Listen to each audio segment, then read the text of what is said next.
नमस्कार दोस्तों, हम अक्सर सोचते हैं कि शादी का मतलब सिर्फ खुशी और साथ जीना ही है, लेकिन कभी कभी रिश्तों में दबाव और मानसिक तनाव इस हद तक बढ़ जाते हैं कि ये रिश्ता हिंसा में बदल जाता है और कभी कभी तो जिंदगी के अंत में तब्दील हो जाता है। हमेशा से हम सुनते आए हैं कि घरेलू हिंसा का शिकार केवल महिलाएं होती हैं, लेकिन अब समय बदल रहा है। पुरुष भी घर के अंदर हिंसा का शिकार हो रहे हैं। आजकल तो अगर पुरुषों ने ज़्यादा बहस की, पत्नी की बात नहीं मानी, तो पत्नियां ज़्यादा लोड नहीं लेती हैं। नतीजा, पुरुष या तो जेल के अंदर या फिर ड्रम के अंदर।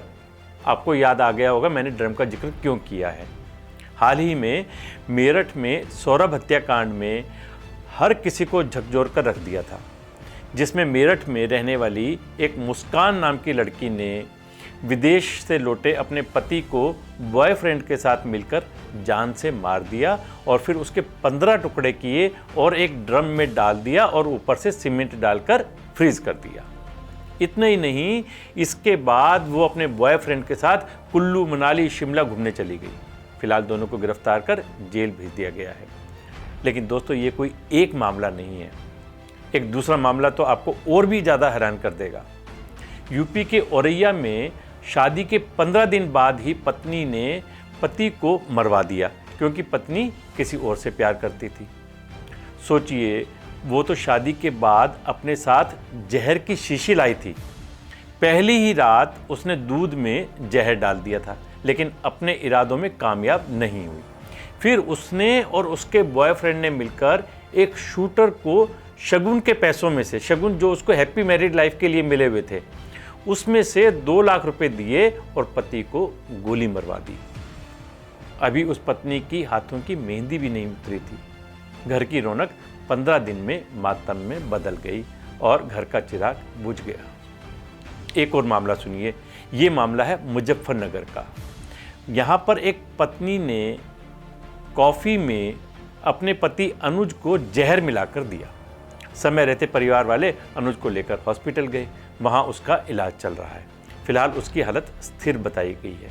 मध्य प्रदेश के ग्वालियर में तो एक और मुस्कान ने पति को मारने की कोशिश की।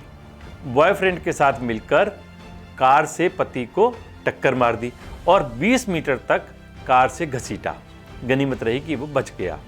पत्नी और उसके बॉयफ्रेंड को जेल भी हो गई, क्योंकि पति ने दोनों को कार में बैठा हुआ देख लिया था। मैंने आपको कितने सारे केस बता दिए हैं। कई केस तो आपके दिमाग में भी आने लगे होंगे, लेकिन सवाल मेरा वही है कि आखिर क्यों? अगर आप किसी के साथ नहीं रहना चाहते या फिर आप रिश्ते को ख़त्म करना चाहते हैं, तो उसका अंत एक दूसरे का अंत करके नहीं हो सकता।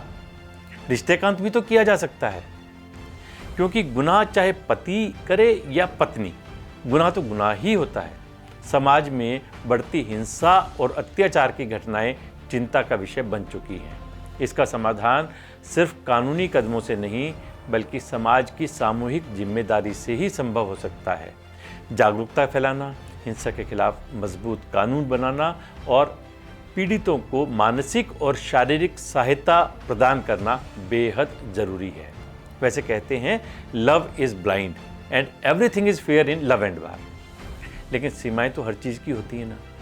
किसी ने ठीक कहा है, जिंदगी कभी आसान नहीं होती, इसे आसान करना पड़ता है।